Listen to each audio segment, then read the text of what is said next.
Hello, welcome to Steven Shinder Reviews in video form, continuing Chucktober. This time talking about Chucky Season 3, Episode 4, Dressed to Kill. And again, the title being an homage to a film, and I should have said previously that Murder at 1600 is also a film, clearly one I was not aware of, but yeah, that's the common thing that's been happening with these titles, of this season anyway. Directed by Jeff Renfro and written by Rachel Paradise and Don Mancini. Aired October 25th, 2023. And this was the mid-season finale. They did this really annoying thing where they waited 3.5 months, or actually it was more than that, 5.5 months before continuing this season, which does not feel like was always the plan when this was being filmed, because there is that line where Tiffany is told that her injection, her death by lethal injection is 3 weeks after this. So I would think that's like episode 7. So yeah, the season I don't feel was made in mind with the mid-season break being a thing in mind. That sounded redundant. I watched half of this after midnight last night, after coming home from a Halloween party, and there's a Halloween party in this one as well. Price wants it to be held, and Charlotte is upset about it. Um, and then I watched the second half in the morning. But yeah, so maybe I should describe the Tiffany stuff first and then get back to the White House stuff. So, Tiffany is in that prison in Texas, where, the death penalty is a thing, I guess. And of course, everyone thinks she's Jennifer Tilly. Some of the prisoners recognize her. She has this meal with um, Evelyn Elliott, who I guess is kind of an alternate Martha Stewart or something in this universe. Like, Tiffany mentions that she loves her Swedish meatball recipe, which I guess explains how Swedish meatballs became like Tiffany's whole thing with when it comes to cooking anyway.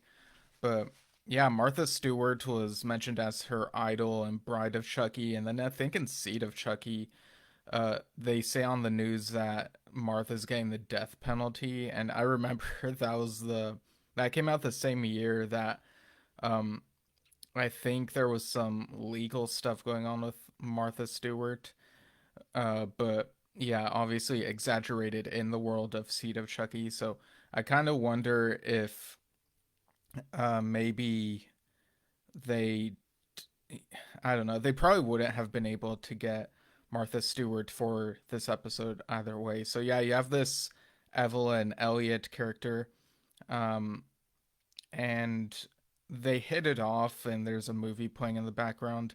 At one point, Evelyn, going this whole conversation with Tiffany, and they're bonding over like, oh, people think that we're bad just because we show them who's boss. And apparently, Evelyn had killed her husband and his assistant with whom he was cheating.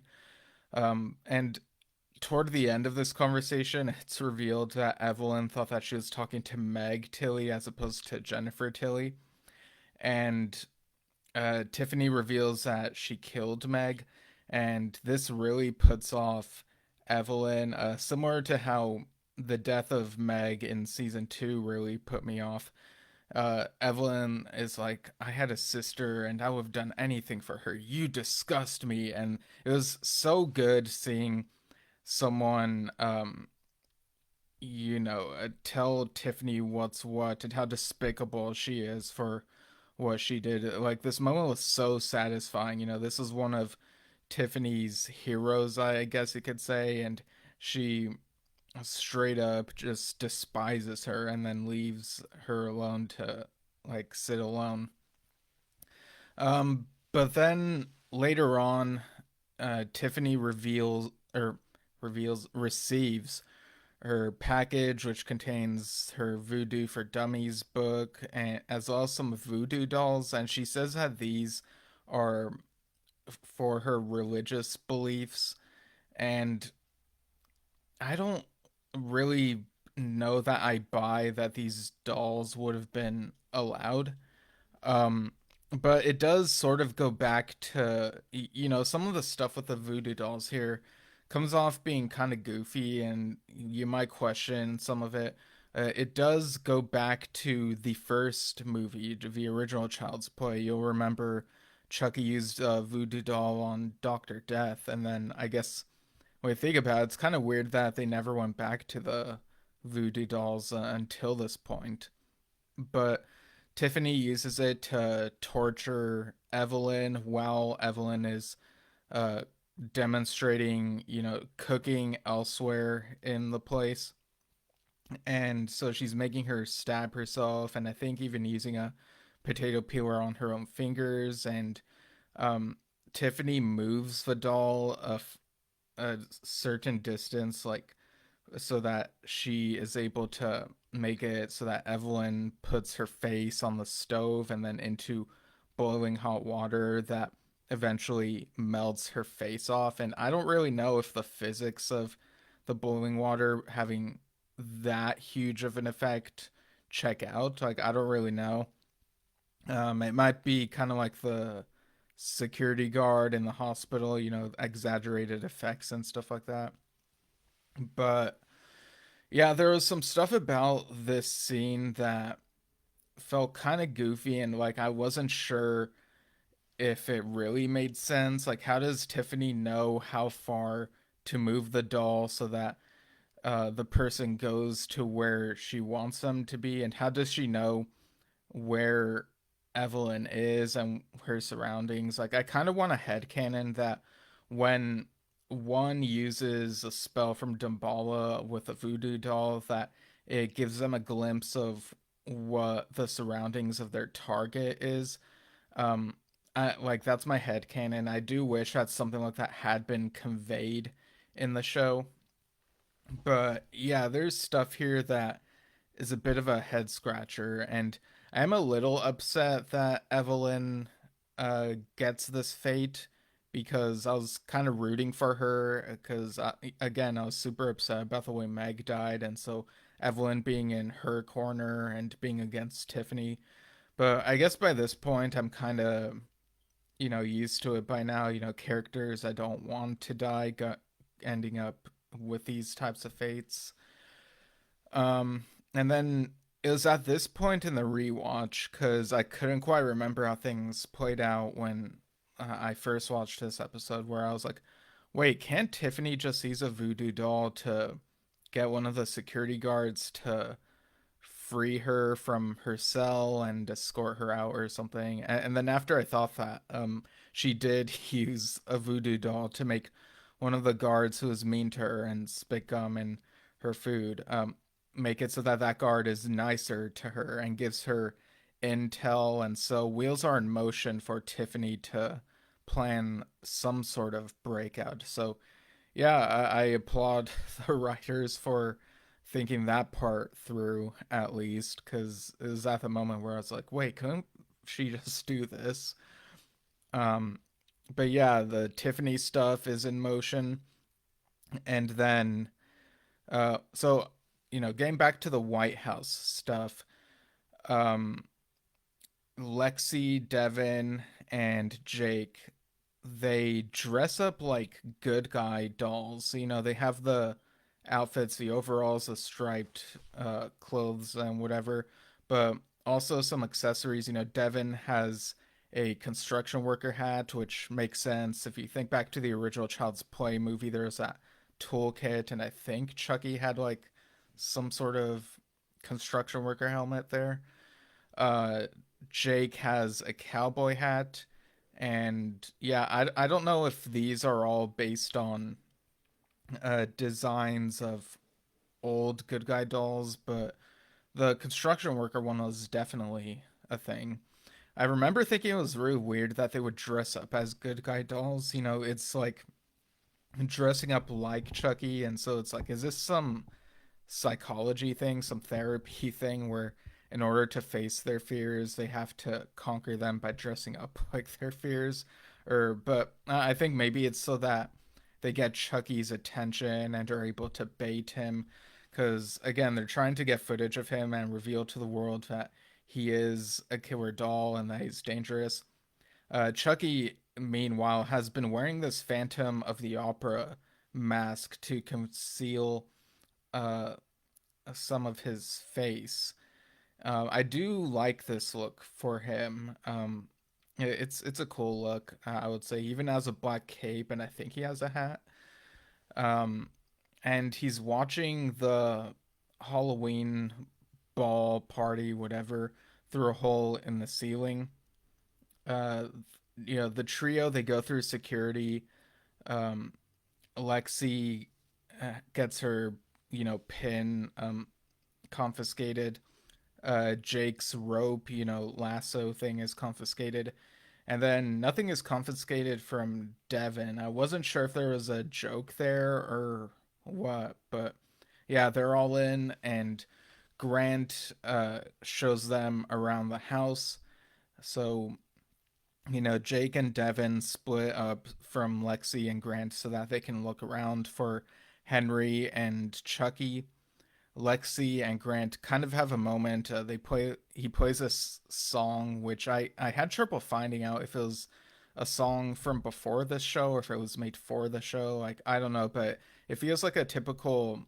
I mean, it sounds mean to say typical, but a pop song that you might hear on the radio, which is to say a song that sounds like it would be popular and get a lot of airplay.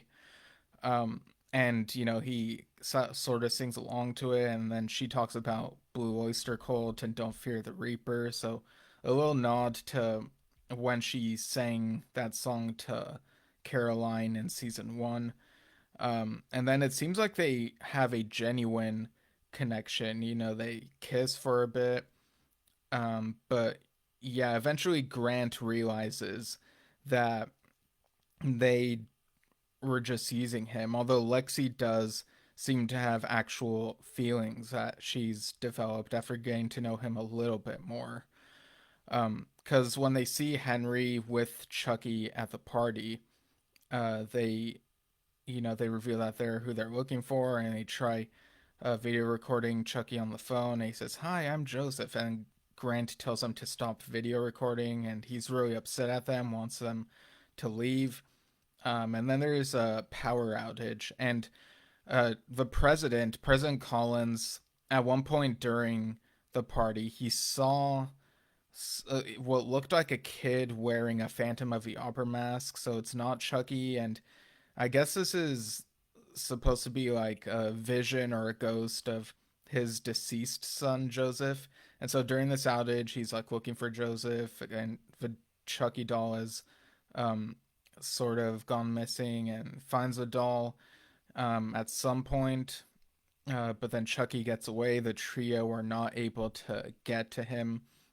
And then I kind of questioned how he was able to orchestrate all this, like the power outage and like the chandelier. Like maybe there's some details that I missed during this rewatch, but he manages to make the chandelier fall on what looks like several people, so more than the remaining three that he required for the sacrifice to Damballa. One of these victims was the babysitter who was watching Joseph and telling him about ghosts that she's seen. I think she even mentions president's ghosts that she can see.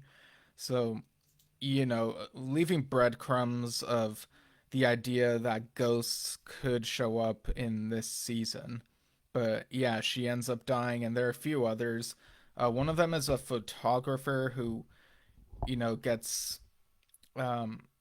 cut in half, like through the intestines. Like you can see some of it like sticking out, but still able to grab the camera and take a selfie before dying. And that just doesn't feel believable. Like there are so many absurd things in this show. But when I saw that happen, I was like, yeah, no, I'm not on board with that. And then we see Chucky looking out the window. It's a full moon, which, I mean, it was also a full moon in season one during the party at Lexi's house when things got set on fire, I think. So I don't know that how accurate the full moon being out at this point, if you do the math, like I don't know how accurate that is, but it does remind me of how lazy it feels when movies and shows just have a full moon instead of having some variety, like half moon, quarter moon type thing. But Chucky, uh, I think, speaks in French when he tries uh, a Damballa spell, asking him to give him the power. But then after trying that, he looks in the mirror, takes off the mask, and so this is a nice reveal. We see what he looks like now, what he's been hiding, and he looks really old. And I don't know if this is how Charles Lee Ray would necessarily look at this age. Like he'd have to be 66 at this point, I think. But maybe the evil of Charles Lee Ray makes him look. Well, I think in the next episode it looks even worse. So maybe that's what I'm thinking of. Like, yeah, maybe you could headcanon that the evil of Charles Lee Ray is what makes him the doll look much older than you might think.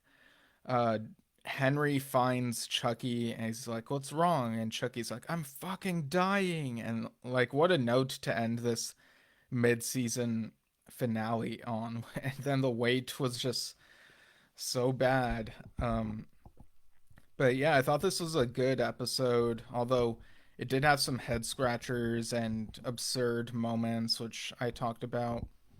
Um, yeah, I'm trying to see if there's anything else I may have missed. Um, but yeah, I think that's pretty much everything. So yeah, I thought this was a pretty good episode, but it still has some things I feel like I can't overlook. Um, but it does definitely progress things, and like I said, what a note to end on. So I think I'd give this one an 8 out of 10. So overall, thinking the scores I've given the first half of the season, it's looking like right now it's averaging at like 7 out of 10, which is fine overall. I do think the episodes in the second half of the season might bump up that average at least a little bit. But yeah, I'll be back tomorrow talking about Chucky season 3, episode 5, Death Becomes Her. And yeah, wow, just 4 more of these I'll be putting out. Like, wow, it's wild. So thanks for tuning in to Chucktober here on Steven Shinder Reviews in video form, and see you all soon.